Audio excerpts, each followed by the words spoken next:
Joining us now is former CIA operations officer Bryan Dean Wright. Bryan, thanks a lot for coming on tonight. I don't even need to say it, but it's hardly a defense of the policies of the Russian government to ask, what is the cost to U.S. interests when any attempt to find common interest with Russia are denounced as unpatriotic? So what you're hearing right now out of D.C. is a lot of either or. Either you're with Russia or you're against it. And the bottom line in international politics and international affairs is it tends to be a heck of a lot more nuanced, a lot more complicated. Let me give you an example. In Syria right now, we don't have a vested interest to spend hundreds of millions of dollars or send tens of thousands or hundreds of thousands of troops. So we have to work with the Russians and, to a degree, even the Iranians to try to do what is in our interest, which is in that conflict, create stability, send those refugees back into Syria who are currently in Europe and places like Jordan, and move forward with the interest that we have. And it's not... Wait a second, Bryan. Why are you carrying water for Putin and the mullahs in Iran?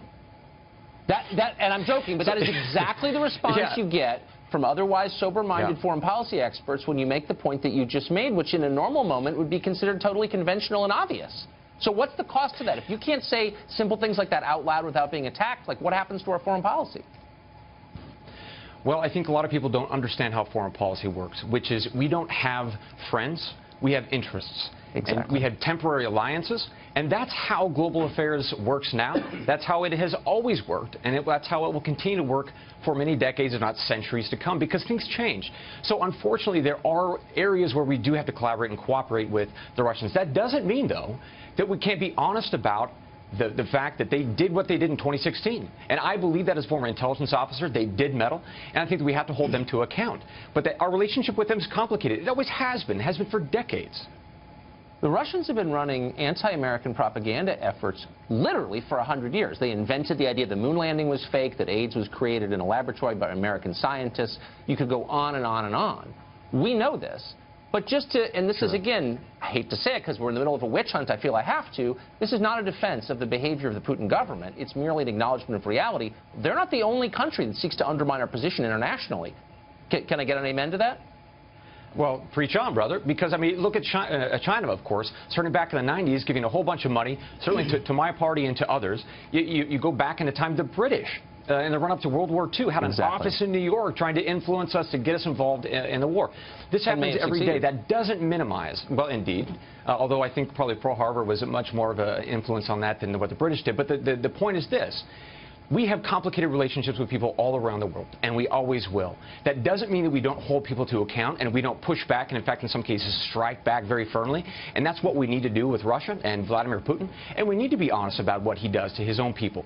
That is part of what our values are all about as America and Americans. I mean, that should be non-negotiable. At the same time, you have to have a very sober, to use your word, very sober understanding of the complexities of the world. So I wonder if you were to set up this same set of standards, and again, for the fifth time, just because I know the thought police are watching tonight, this is not a defense of Russia. But if you were to set up the same moral threshold that we're imposing on the Russian government to, like, other allies we have, I don't know, I'm just picking one, the Saudis, I wonder if it would be possible to do any business at all, or would you be accused of being a Salafi or a sympathizer with Al-Qaeda if you said, maybe we should do business with them? Yeah. Well, look, you can go to places in Africa where some of those leaders have been abusing their people for decades. Exactly. In some cases, there was one guy who actually engages in cannibalism, for God's sakes. So there are some pretty horrific...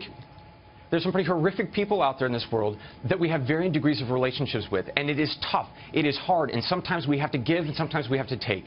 And on this relationship with Russia, we're going to have to do a mix of both. I think that we have to push back and push back hard. There's no question about that. They did what they did. But we do need to start approaching things with a much more sober understanding in mind about world affairs. And I don't think we're losing that nuance, Tucker, and that's scary for American security in the medium to long term. You're obviously not in Washington because there are no adults left here, but you should come and improve the tenor and the tone of the city. Thanks a lot for joining us tonight. Appreciate it. Always a pleasure.